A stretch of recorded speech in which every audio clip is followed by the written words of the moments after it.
Hey everybody, and welcome back to another one of Mudflap's movie reviews. My name is Mudflap, and today I will be reviewing The Lord of the Rings, The Two Towers. Let's get started. So, we're continuing to follow Frodo and Sam as they journey across crazy, wild wilderness, very dangerous places to get the ring back to Mordor.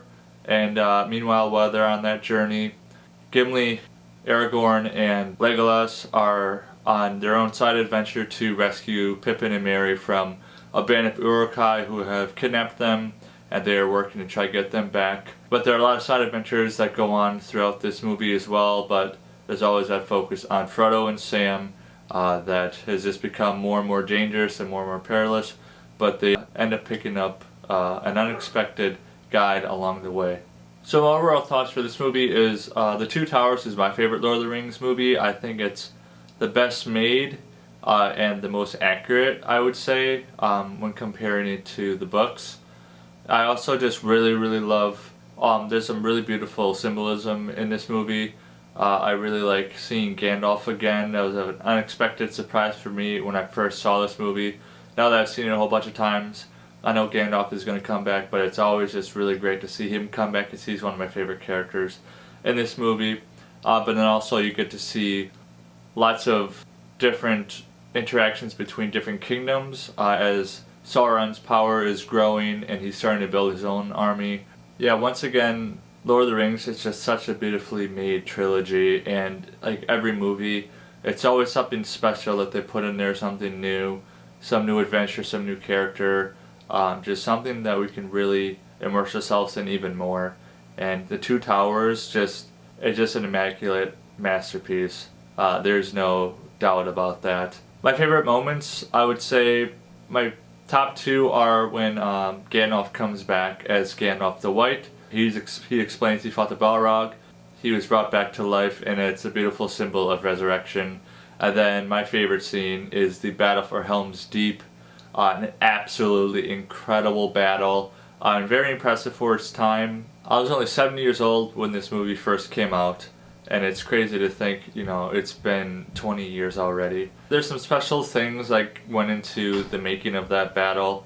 A lot of first of its kinds, and why I like this battle so much is so many different action sequences, so many cool creatures we get to see. Some funny comedy between Legolas and Gimli as they're always competing against each other to see who can kill more bad guys than the other. But the cool thing about this scene was not only did it involve 20,000 extras, it also involved a first of its kind software called Massive, which was made specifically for The Lord of the Rings, which basically allows the creators to duplicate the 20,000 people that are already there and just duplicate it over and over again to create, tens of thousands of people and soldiers to make their battle scenes just absolutely massive and incredible. We get introduced to Gollum in this movie. He's talked about in the first movie, and we've seen him for a very short time, but he is stalking Frodo and Sam because he once had the ring in his possession, then he lost it. But he is definitely a very interesting character. He's got dual identities, Gollum and Smeagol. Most of the time Gollum takes over, which is the bad side. Sam and Frodo eventually take him up as a guide because they don't really know where they're going. They're just going where they think they should, but Gollum knows exactly how to get to Mordor, and it's a very unlikely teaming up. It was just very interesting. Gollum has always been, I think, one of the most unique characters of Lord of the Rings. He's definitely the symbol of light and dark. We all have light in us, we all have dark inside us, and we're always at war with two sides of ourselves. Yeah, there's just a lot of really cool scenes in this movie, but there's also a lot of building up to certain things that aren't going to happen until the final movie. A lot of destiny type things. We get to see more into Aragorn's interesting love life.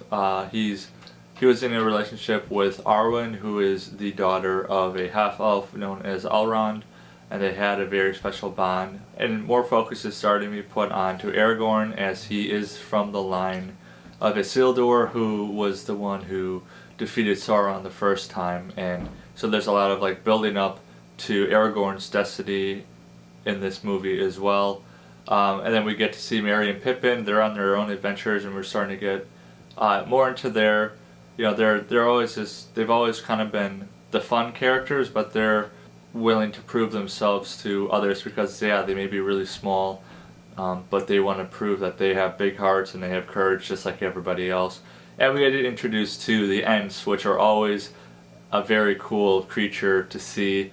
I always like when the Ents show up and they team up with Merry and Pippin. Why the Lord of the Rings I think is so great is because we may have a ton of characters, but the movies are long enough where each character has its own, has their good amount of screen time where they get fleshed out more and more, and we're not left with plot holes. Peter Jackson always made it a point to, if there's a character on screen, make the most of the time that they have on screen and make it worthwhile so the viewers don't get confused. So I've always loved that attention to detail and attention to character development as well.